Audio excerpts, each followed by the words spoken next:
Okay, okay. Good. Very good afternoon, everyone. Let's maybe start our last session. Last but not the least, and very important. My name is Saule Imanova. I'm a CAMCA fellow from Kazakhstan. I'm delighted to moderate this impressive panel. And in the beginning, I would like to acknowledge that this panel is being co-organized by the Investment Council of the Republic of Kyrgyzstan under the Cabinet of Ministers. And I would like to thank our own fellow, Mr. Uluk Kıdırbayev, who is the director of the Investment Council. Thank you, Uluk. And thank you, Deputy Minister of Economy and Commerce, Mr. Bolotov, for joining our panel discussion today. We also have 4 guests visiting Kyrgyzstan with us, and I would like to ask each of you spend 1 minute introducing yourselves and focus not only on your background, but also mention your areas of interest. We have 30 members of 30 countries attending this forum, so there might be a lot of post-panel discussions. So with that, please. You don't want to introduce me? I just introduced, yeah. Okay. My name is Adil Nurgozhin. I'm representing here Big Sky Capital. I'm a managing director. We do venture capital. We invest in startups. All my interests lie around tech, women tech, some other tech. We are represented in this region really well in Central Asia. This is our home. We also work in Southeast Asia, and we have an office in the U.S. where we help our founders to land. That's in a nutshell. Thank you, Adil. Yeah. Over to you, Zolo. I think the mic, yeah. Try. So. No. Say so. Hello, Mr. Eric Koo? Testing. Can you hear me? Oh, okay. Yep. Yeah, my name is Eric. I actually run digital talent development organizations in Southeast Asia. Our HQ is based in Singapore. Right? Our mission is very simple. We just want to empower more people in the planet to make a living with digital skill, and also make the planet more livable with digital with purpose as well. So at this moment of time, it's like we run our digital talent accelerator in 30 over countries, and we like to partner with government. Why? Because we think that like a taxpayer pay money to government, so government's supposed to take care of our educations, right? Of course, other than food and health and so on, right? So we are working with like Singapore governments, right, since a long time ago to actually build a digital talent as well as these startups. Because when we actually build digital talents, right, not all of them, they want a career, they want a job. Right? In 10 years ago, 5% of the talents that we built, they're actually looking into a startup, but now today, 20% of them actually looking into startups. So a lot of countries come to us, is like, so if we want to build startup, what we should start, I always tell them is like, we should start with building the digital talents. And now, what is the hot topics, which is we are talking about AI, big data, cybersecurity, and ESG. So these are the things that we actually include in the Digital Talent Accelerator. And okay. in Kyrgyzstan itself, we're actually working with KSSDA to actually achieve that. Thank you. We'll talk more about that for sure. Over to you, José.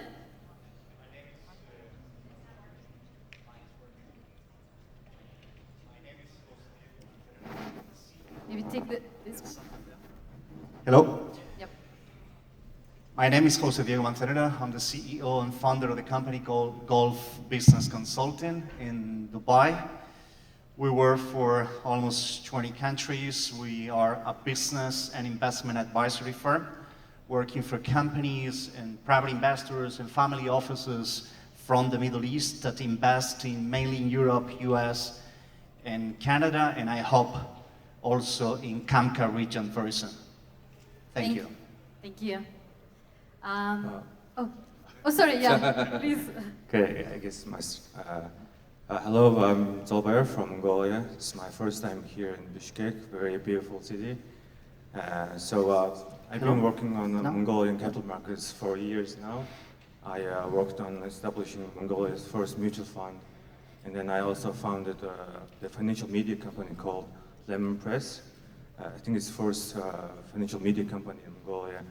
And then like last year, I founded the Capital Markets Mongolia CAMM, just to connect Mongolian companies with local and foreign investors and other stakeholders. So the reason why I'm here is many Mongolian companies are entering the CAMCA region countries for the last few years. So I'm here to see is there any opportunities or like is there any chance where we can contribute to the like regional connectivity for investment and trade. Thank you. I would like to start this discussion, and my first question I would address to you, Mr. Deputy Minister. Yesterday, we had a very good synopsis from your Deputy Prime Minister. He talked about what the government has achieved so far and where the vision is. And I would like to ask you to elaborate a bit more on that and talk about what your government is doing to promote investments, what are your priorities, and the business enabling environment. Thank you, Saule. First of all, let me say that it's a great pleasure for me to be at this event, and I would like to welcome all of our guests in the Kyrgyz Republic. And I'm happy that this regional forum is in Bishkek this year. And thank you for your question. I would like to continue what was mentioned by our Vice Prime Minister. Today, with the current our policy of our President, Mr. Sadir Japarov, and our Cabinet Minister, we made big reforms for the past 2 years, and it was started from the new constitution and then the new tax code, new government system, and system of the management.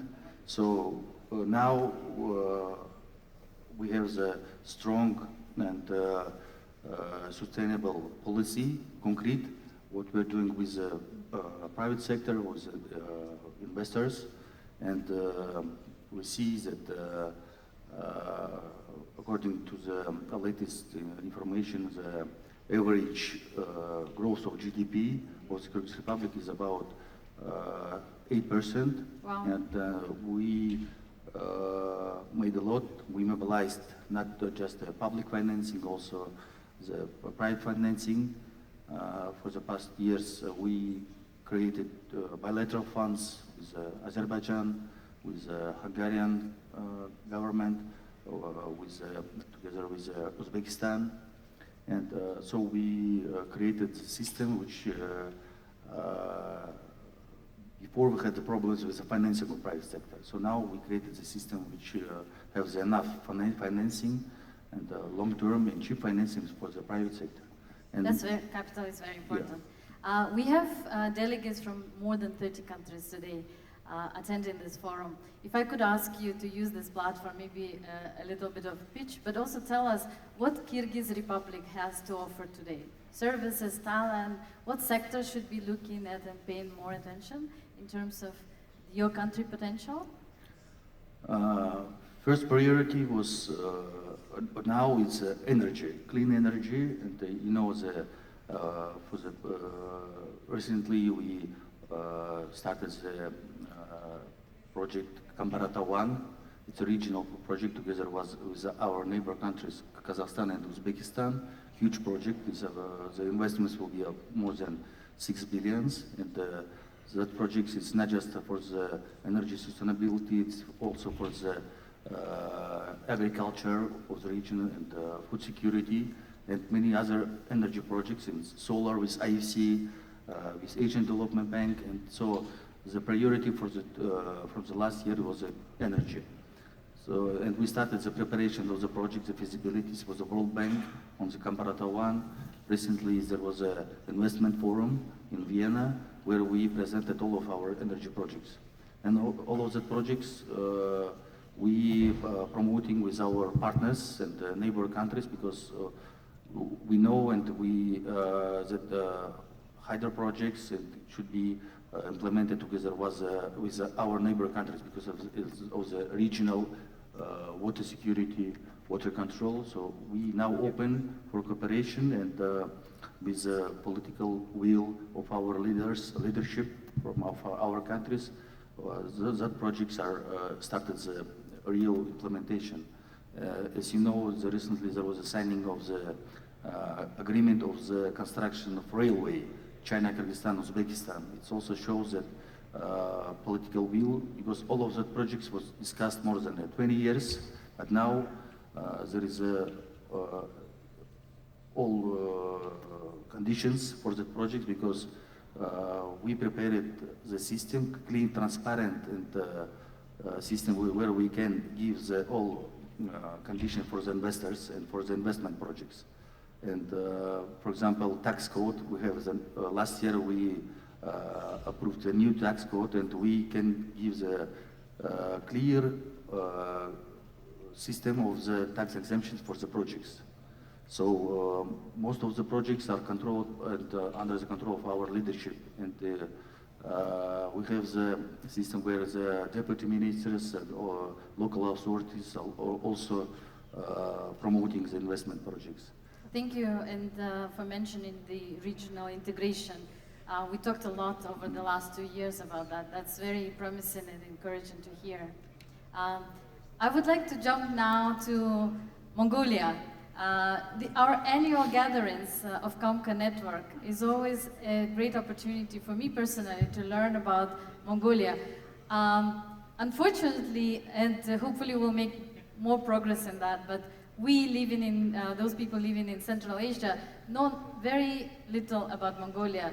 So, Zolo, we spoke earlier and you shared with us about the buzz with the capital markets. Could you please share with our audience and give us some maybe highlights about what's coming and what we should be looking at when thinking about Mongolia? Sure. So for Mongolia, for the last few years, the capital market is growing rapidly. Like in 2021, like Mongolian stock market named the world's fastest growing market by Bloomberg. So, and since then, like in the last 2-3 years, our market is doubled. Because of, for example, like our biggest 5 banks made IPOs in the last 2 years. So you can all buy our bank shares on Mongolian stock exchange. Now they are going global. Like. So also on top of that, like our OTC market launched like 2 years ago, and now like since then, like $600 million like our companies raise on the OTC market. So now Mongolian companies can raise the capital easily on the OTC market in the short term, the low cost. Before, like the usually only option for them was to go to bank to get a loan. Yeah. And then also our capital city, Ulaanbaatar, they are issuing the municipal bond for the first time at the moment. So it's a very huge development in terms of our capital market development. Also, one achievement I would say for our Mongolian government is now we trade our mining commodities on a stock exchange. Like for example, coal. Our biggest exporting product is coal. Now we can know like who's buying our coal for what price. Right. Before it was like it's not transparent. So the capital market is making Mongolian market very transparent, and also it's good for everyone because I can get money out of it, right? So it's also true for all of you guys. That's you can great. buy Mongolian coal on a Mongolian stock exchanges. It's transparent. So Mongolia, financial markets, and there are instruments for retail investors, right? Okay. Also about private sector, private equity. Like, okay. There are two interesting stories, like themes. First, like in recent years, as I said, like some companies are entering Kyrgyz market. I heard like 20 Mongolian companies are already entered Kyrgyz market like in the last 2 years. Some of them are here, like especially there are fintech companies like so they are looking for investors and local partners. I think that's the best investment because they are already the best companies of the Mongolia. They have the best talent. They have the best technology. So that's the investment opportunities for foreign investors. And then let them be the regional player. So the second story is like, it's been 34 years since we transitioned to democracy, and our businesses now are mostly our family business. It's owned by first generation founders. But now, most of them are old. So what's now? Like, they have three options. They can inherit their business to their children, if they are capable, right? Second, they can like improve their corporate governance and hire the professional management. That's doable, but it's hard. Third, some of them are already willing to sell their business, exit their business. So that's the opportunity for a private equity investment. So it's also an opportunity for foreign investors there. I hope you all captured that. So Mongolia, successions and the upcoming trend of exits means entry opportunities for other investors. Thank you for that. Adil, I would like to turn to you. You speak to, you're probably in the most dynamic field. You shared that you recently raised $20 million fund. So you're in touch with the market as nobody else probably. And please share with us what's the venture capitalist appetite at the moment. Is CAMCA market on the radar? Is it interesting? Is it offering good returns? Are people looking long term? Please share those insights and maybe some upcoming trends? Yeah, sure. Oh, finally. This is louder, right? Loud enough. Okay. I know it's the last one, so hold on. It's going to be fun. So we are on the market we started 2023, start deploying already. CAMCA is a priority. This is our home market. I didn't know CAMCA includes Mongolia. Kind of overlooked, but I'll have to take a look now. We started deploying since January 2023. We closed 24 deals. Out of that 24 deals, 10 are in the region. So Central Asia is our priority. It is our home. We don't really look or care about borders much because we go after talent. Our talent is fluid, our talent is fast, it's flexible, it's movable, and we don't have any capex to hold. It's all here and here. This is it. And we look for those people, we invest money and make sure they grow. We don't like the idea of holding to one market. We don't like the idea of holding to one nation or within the borders. Our market is actually, on a global scale, is very small. Even if we include Mongolia, it's 85 million people. It's nothing. So what we demand from our founders is to be day one global.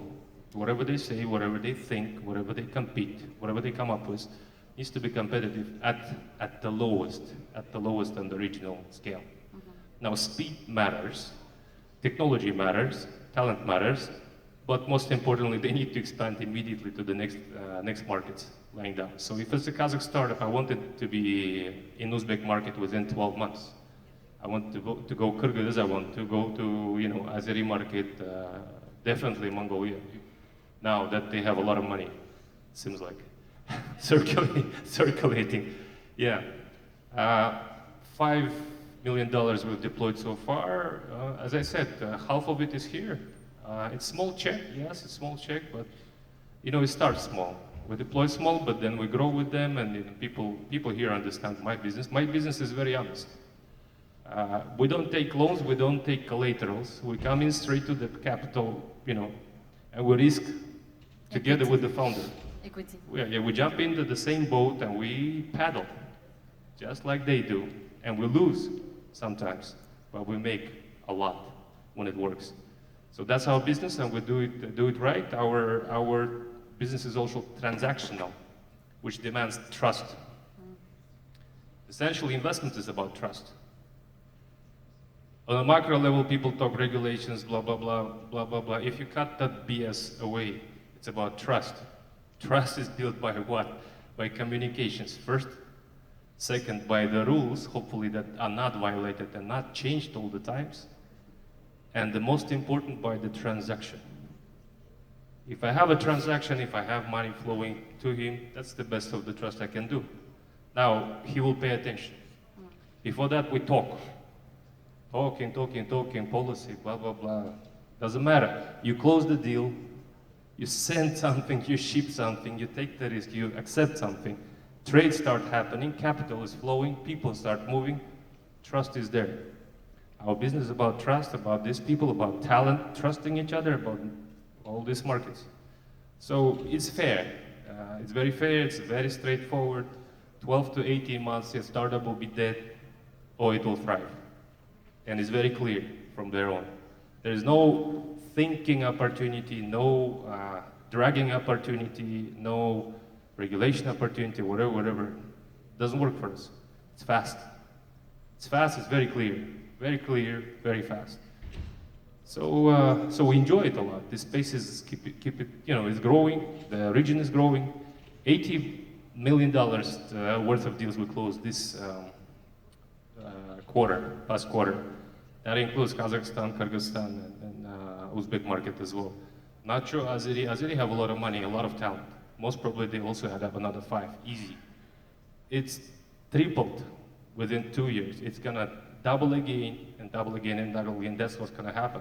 Because this market can easily absorb $1 billion, easy. And I'm not talking about This market meaning CAMCA? Yeah, I'm talking CAMCA. Wow. And I'm talking very niche investment, which is venture capital. Okay. So with trust, investors are willing to paddle with you. Yeah, and how you gain trust, all right? Being a local investor, I should invest in the region. Then somebody from outside will trust it. That is possible. I gotta have a skin in the game. It's very straightforward. I can attract anybody I want. If I don't put my capital in, my time in, my resources in, it doesn't matter what I say. It really doesn't matter. It doesn't matter what kind of rules you have. It doesn't matter nothing. It matters if I'm invested, all in, and I'm working on it, that you can see it, you can feel it, you can see my 80 hours work there. That's a trust. Once you have the trust, everything else comes. Money too. That's it. Yeah, thank you, Adil. Just hold that thought, because I want to come back to what we should do and what we should not do, but hold that thought about how we should be looking forward and acting, right? Yeah, hold it. Yeah. I want to move now to José. José, you come from the Middle East. You are based in Dubai. This year we're seeing surge in the capital market of Dubai, U.A.E. We know that they're seeing growth of tourism. Qatar is developing. Saudi Arabia is announcing their mega projects, looking to boost their own markets. With that, still Middle Eastern investors are strategic investors for our region. Please tell us, should we still see any capital interest coming to our region, CAMCA? And if so, what are the sectors of preference for the Middle Eastern investors? Yes, well, the answer is definitely yes. In the Middle East and in the GCC in particular, and 3 countries within the GCC, which is Saudi Arabia, the United Arab Emirates, and Qatar, they are already investing in CAMCA region. And I can give you some concrete examples. Dubai Ports Authority, DP World, it's working in the port of Baku with the modernization of the port and working as well to develop a free trade zone in Azerbaijan. PIF, Public Investment Funds from Saudi, they are deploying capital into CAMCA region. ENOC, Emirates National Oil Company, it's working in partnership to explore oil and gas as well in several countries in the region. So in terms of infrastructures, transport, logistics, agriculture, with several plans that we have in the GCC in terms of food security, they are quite interested in to continue the investments deploy into the region, in CAMCA region. And I think platforms like CAMCA Forum It's a wonderful opportunity to continue this dialogue with the Middle East investors, to continue knowing the possibilities and the potential of CAMCA region to explore those investment opportunities in several industries, of course, including renewable energy as well, including mining. So there are several sectors and industries where Qatar, Saudi and the U.A.E. specifically, as I said, they are investing. In Georgia, for example, in terms of real estate, tourism, IT and startups in Armenia. So there's a lot of opportunities across your region where the Middle Eastern investors has appetite to continue. So I think we have to promote more these kind of initiatives. Probably CAMCA Forum open a chapter in the GCC, which can be wonderful as well, to continue this partnership and to continue offering and showing our investors in the region what all your countries has to offer, which is massive in terms of mining, for example, minerals, rare earth elements, that copper, coal. We're talking about a lot of minerals that are critical nowadays to develop the technology that we are using all over the world. We're talking about blockchain, we're talking about data centers, artificial intelligence, IoT. We need these kind of minerals and materials, and you have it here. Thank you, Jose. Pleasure. From Middle East to ASEAN, Eric, we spoke about ASEAN being comparable to CAMCA region because it's a common market of 10 countries. However, we know that we're only 100 million and ASEAN is over than 600 million people and a much, much bigger economy, right, market. However, not all of them were big and strong always, right? And there is a history, and ASEAN is a more mature system. So could you please share perhaps some lessons learned, what worked in ASEAN, and what could be useful for us in the CAMCA region for the consolidation of the market? Yeah, certainly. I think all of you see what I'm wearing now, right? So this is costumes, right, which is official costume for 4 countries in ASEAN, which is Singapore, Malaysia, Indonesia, and Brunei. Right? I want to stand up, but I worry that later on the mic is not working because that's why I cannot move now.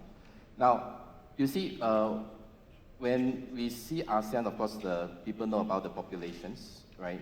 650 million. Here is about 100 million. But when you look at the combined GDP, right? So ASEAN is 3 trillion. And here, CAMCA, all add together, is actually 500 billion. So if you divide the populations, the output is the same, right? That means it's like we are very close in terms of output.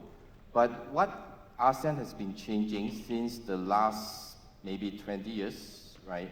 Of course, it's like leading by Singapore, right? So we having the same industry in between CAMCA and ASEAN since day one. We are very focused into agriculture and in manufacturers. But these 10, 20 years, ASEAN is very focused on technology and financial hub. So you can see a lot of financial institutes are moving to ASEAN, setting up their regional HQ. And then a lot of technology, the big giants, big tech like Amazon, Microsoft, Google, all announced in the last 2 years, $1 billion of investment into ASEAN because of technology. So this actually make a difference, right? I can see the difference between here as well in ASEAN. Now, I just do a check, right? How many unicorns in ASEAN now? You take a guess. How many unicorns in ASEAN? We have 52. 52 unicorns in ASEAN. And we have 300 coming up, right? In Indonesia, in Vietnam, in Thailand, right? In Malaysia, right? And Philippines, right? All a lot of about 300, we call it FutureCon or something coming up. So in the next 5 years, right, we can actually reach 250, 300 unicorns in Southeast Asia or ASEAN alone. So this is actually something that I think here you can see what is the next step, like CAMCA need to move on, right? So what are the things, right? Because since now I can just mentioned our output is the same in terms of GDP, but the thing is like what ASEAN do different now, I just mentioned about technology and finance. This is something that I think people here can learn. And one more thing is like we are doing very good in connectivity, right? So in ASEAN, we have the first high-speed train, which is done in, everyone guess which country have the first high-speed train? Laos, yes, right? And the second one is Indonesia, connecting Jakarta to Bandung. So I always travel with 4 hours. Now it's on the dot 28 minutes. You can reach Bandung. And the next one will be where? Cambodia, Thailand, Malaysia, right? You can see the next few years, once you have this kind of high-speed connectivity, when you talk about economy, you talk about the movements, mobility of people and talents. So with this kind of community commutes, right, we can actually get people to one place to another place in a very fast mode, right? You, of course, other than the high-speed train, we have a plane, which is the flights, KL to Singapore every day, more than 60 flights, and KL to Jakarta, more than 40, KL to Hanoi to Ho Chi Minh, more than 30, KL to what you call this, Bangkok, right, more than 40 flights. Same with Singapore. So you can see this is the numbers of the community, the commutes, right, that we have, right, that I think here are something we can actually see and how to learn, right? And last but not least, educations. I think just now I heard about the panel about educations. Yeah. ASEAN is very, very focused on education, right, in all countries. If you talk to all these countries now, the digitalizations, e-governments, right, is a single identity. So like Singapore already start a single identity, single login for all citizens, right? And Thailand, Malaysia is going to get it done, and Philippines have the same vision, even Cambodia, right? So every country is talking about this single identity. So what is the advantage of single identity? Because it's like you can access to all the e-governments, all the government service and citizen services, right? And in the meantime, right, you can access to all this high quality education anywhere, everywhere you want. So all ASEAN countries, if you look into the budgets, right, other than they put the budget on this, what you call this, healthcare, the second one is always the educations. And we have the least budget on defense. I mean, yeah, you know, we are a very friendly country, so we don't, you know, do anything to each other. So, but we actually put a very less budget on defense, but the healthcare and education is the highest budget in any of the country in Southeast Asia.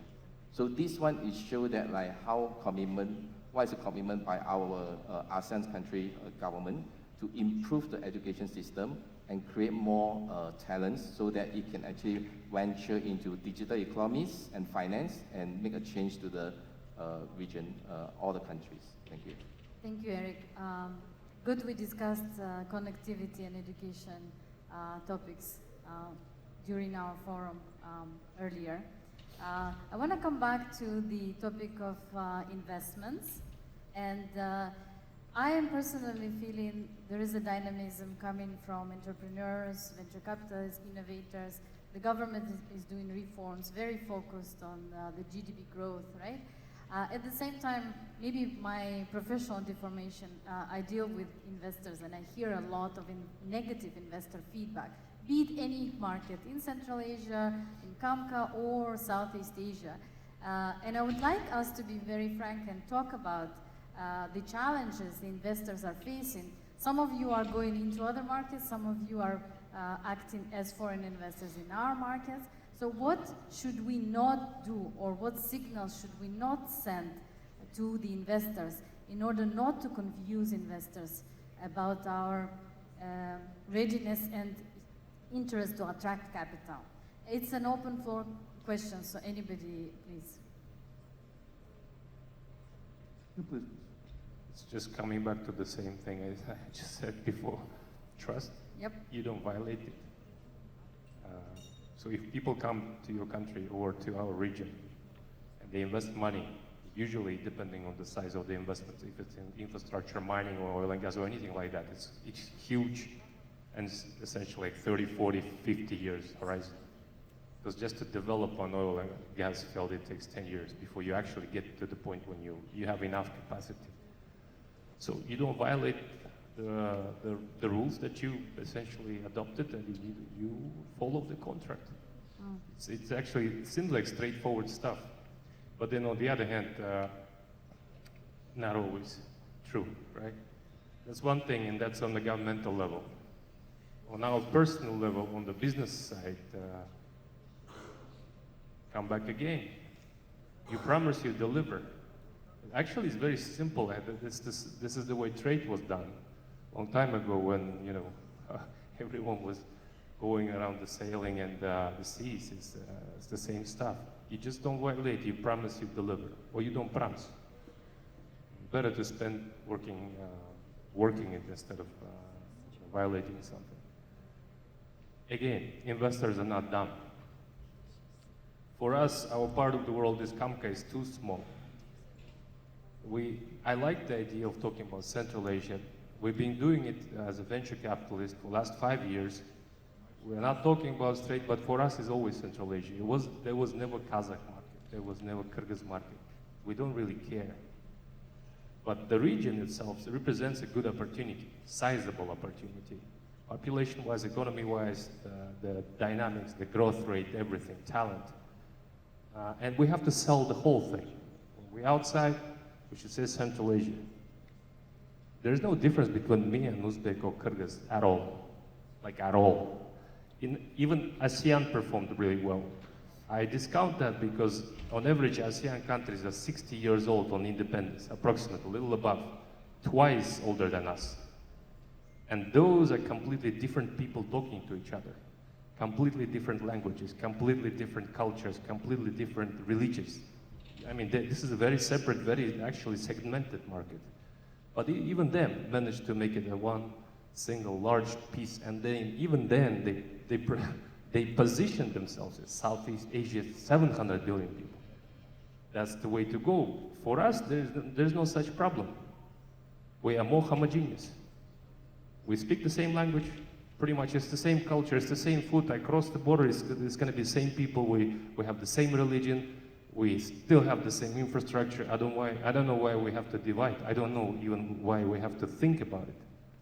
It needs to be natural for us to stay in one place, think about it as one home, act as one home, do business as one home.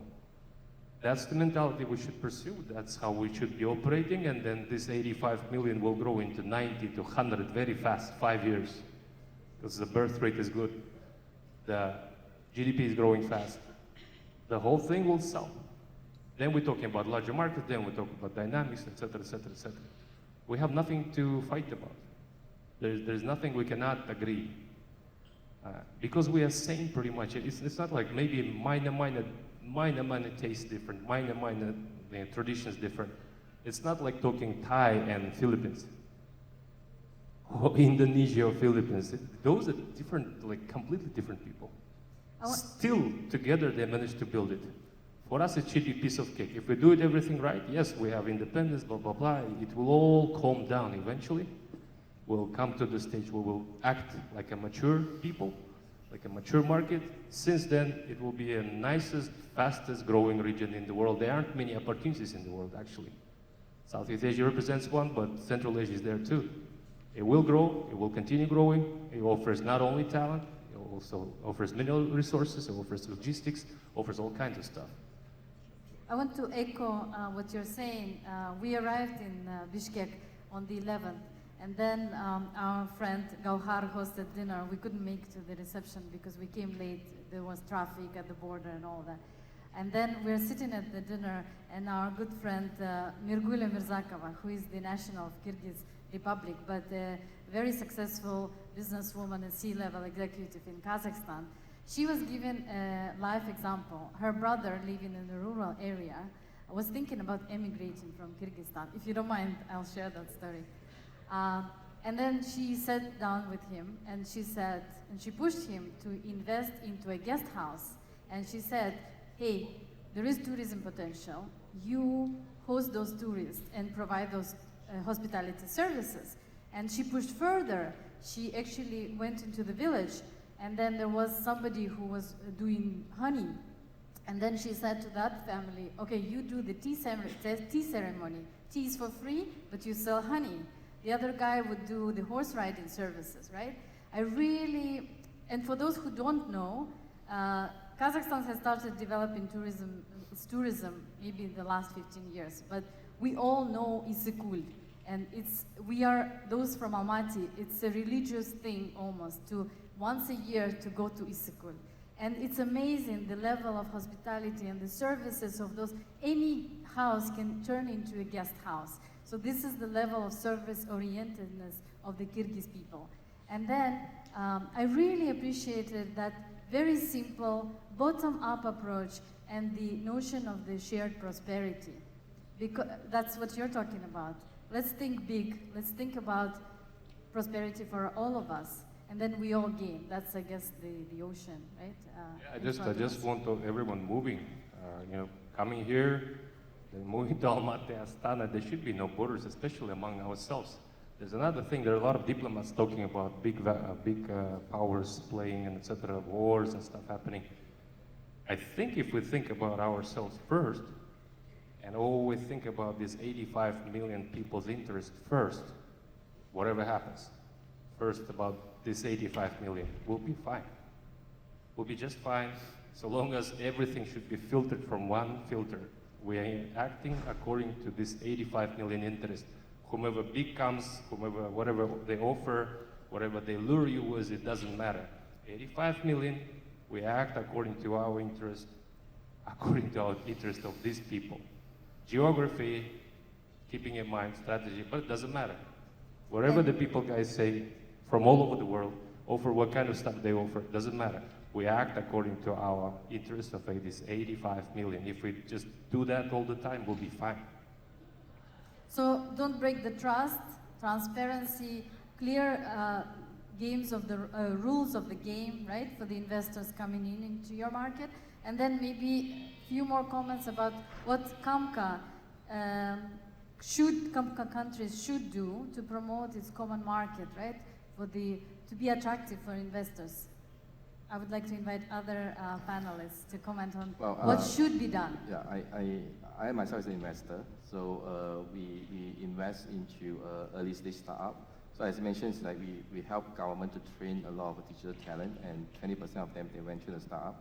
So we actually invest into 70 plus startups in Singapore, Indonesia, Malaysia, Philippines, and Vietnam.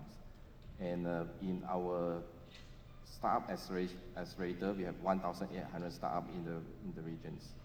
So the thing is like I just want to mention to whoever want to do a startup in the audience, right? So in those days, Southeast Asia is a kind of copy things from US, right? You have like e-commerce, right? Ride-hailings and all these things, right?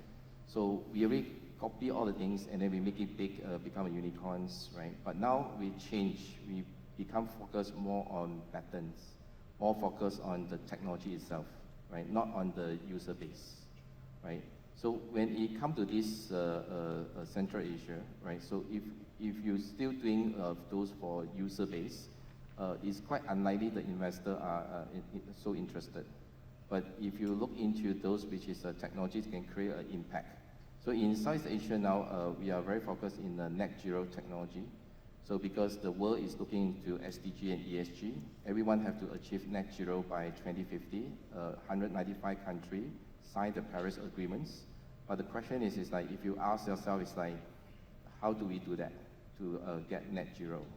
So without technology, is no way. If you're business as usual, economy as usual, is no way you can reach net zero by 2050. Or even I give you another 10 years or 50 years also, you cannot reach. So what we're doing now is like, we want people to use AI, look into data science, how they can actually use this technology to help other industry to achieve that, even government. And that's why we are now training all the kids, right? Not only adults, right? As young as 3, 5 years old to understand AI, and they go for competitions to use this technology to actually develop solutions for SDG, right? I think this is a change of the what investors are looking at to me. Yeah. I have two comments on that. So first, I think we are very shy about telling our stories, updates, because my Professor Damatoran at NYU always say, like, investment is not only about numbers. It's numbers and story.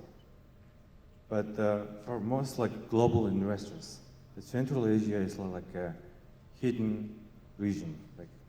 For them, they have no idea. So it's on the other hand, it's very interesting for them, but they have no idea. They have no idea of what to make of it. But on the other hand, we don't tell our stories or promote our countries to them. About Mongolia, for example, I always angry about this. All the global Western medias, they only publish about our politics stuff, the scandals, bad stuff, Yeah. But they don't publish about like I said, Mongolian bank IPOs or trading coal on the stock exchange. So we need to do it as a region. So that's the first comment. Second, I propose how about free trade and investment agreement for CAMCA region, so our companies can expand into regional level easily, and then they can attract more investment because they are now a regional company, right? So I think the free trade agreement would be beneficial for all the countries, but of course we need to take care of all the interests of countries. But I think that works maybe in future in 5 years. Thank you. It was mentioned in the earlier panels, the Eurasian Union with Russia, but I guess something innovative is being proposed now. How about free trade agreement for CAMCA region? Something for us all to think collectively about, right? Any final thoughts before we turn to the audience and take more questions? I'm sure people will want to ask more, but José or Sanzhar, Mr. Deputy Minister? Thank you. I fully agree with my colleagues from the speakers that not just Kyrgyzstan or the Central Asia is a platform, our region is potential for the world, because we see months ago there was a investment forum, GCC and Central Asia. We see the other European Union, Central Asia and others, and now our country is ready to promote and attract the investment as a region, not just independently. Most of our countries is landlocked countries, and but I want to comment that we are not landlocked, we are land-connected countries. And Yep. we are connecting the regions from east to west, from north to south, and trade and Silk Way road, and the future is in our region. And we see that many resources in tourism sector, tourism not just physical. Our region is has a big potential in tourism. Uzbekistan, Kazakhstan, Tajikistan, and other CAMCA countries, and we see the resources that we can together with investors in rare earth metals. Maybe we see the potential in IT, in different sectors. So our countries now, I think, in the moment that we can jump, and I agree that maybe we can see that maybe some agreement, and in the future, not just the Central Asia countries, to be together and be as one platform for the investors to show the market, because, for example, Kyrgyzstan is a small market for the not big population, but we can be together with other countries as a big market with great potential. And I want to say again that I'm happy to be as a part of this event because I heard a lot about the CAMCA network, and we need to promote this network. And I hope that in the future we will have some agreement between our countries that can establish a new platform for the investors and for the private sector, for other regions to connect each other. Thank you. Thank you. José? Working for more than 10 years with FDI department of several governments, all the countries want to attract foreign investment to our countries.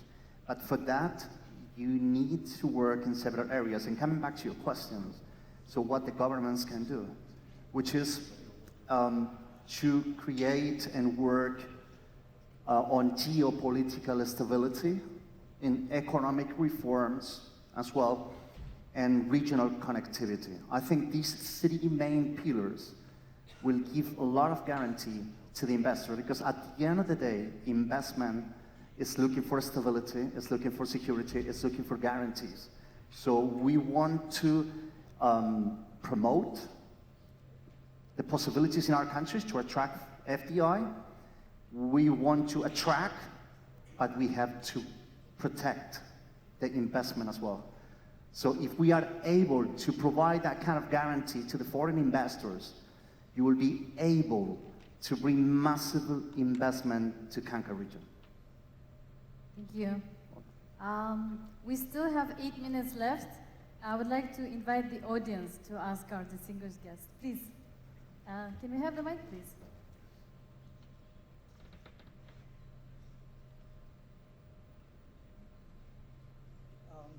This question, I think I would direct to Adil.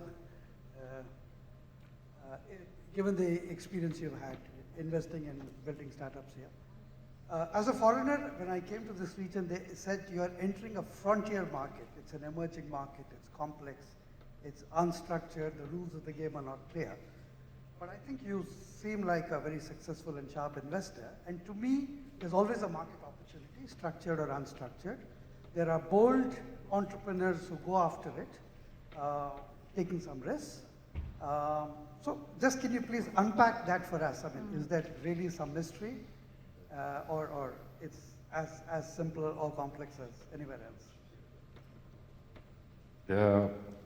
Looks like so far Central Asia has a branding of offering raw materials. The whole story is around that. Now there's because of the larger play, all of a sudden we become important as a logistical link between Asia and Europe. Has nothing to do with us too much. We have to do it regardless. We either can use it or we can fail it. Opportunity now is good. Our task is to use it. But I want, and I like Kyrgyz approach here, and I've been on this session, just the education part, right? They're talking about talent. So my business is about talent. It has nothing to do with mineral resources, has nothing to do with oil and gas, building, construction, whatever, doesn't matter. I'm about people and their talents. If we all realize that, and that will be our priority, it doesn't really matter what kind of resources we have. This is the main resource. So this is what I've been investing for the last 15 years. I will continue doing so because people can get up and go with all their knowledge. And there's no border that can keep them in one place. There's no such thing, it doesn't exist. So the knowledge and these people and the endeavors, the spirit, this is it. This is what we should be investing. And we need to be repositioning ourselves as the main talent source. The best entrepreneurs, best engineers, brain power. This is what we should be promoting and talking about, not about oil and gas, not about uranium, not about logistics. Logistics we'll eventually do regardless because we like to say, cool, we're going to build that goddamn road. It's only 80 kilometers long.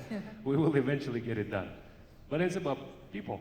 We have Kyrgyz founders in our portfolio. We have a bunch of Kazakhs, we have Georgians, Azeri, we have a lot of Uzbek founders. Doesn't really matter. For me, it's just a talent. And a bunch of other people in Southeast Asia. I'm looking for talent. This is the main fight. Europe is going down. There's nothing, and it's getting old and they're dying. They're fighting for immigrants and talent. This is it. It's the same happening to fancy Asians. 4 countries there, including China. That's why Southeast Asia, Central Asia will be the source of most important talent. My task is to invest there. All of our tasks should be one, actually talking and thinking and investing into talent. People, this is it. Everything else doesn't matter, really. Because there aren't many places in the world that is growing. US is a weird island, it's gonna be fine. It's always there, it's far away. Australia will be fine, but the whole thing, Europe, fancy Asian countries, depopulation. Talent is here, so this is it, this is our focus. This is the only thing we should be doing for upcoming, whatever, 50 years. Then we'll be fine. They should come for talent. Thank you. Any more questions?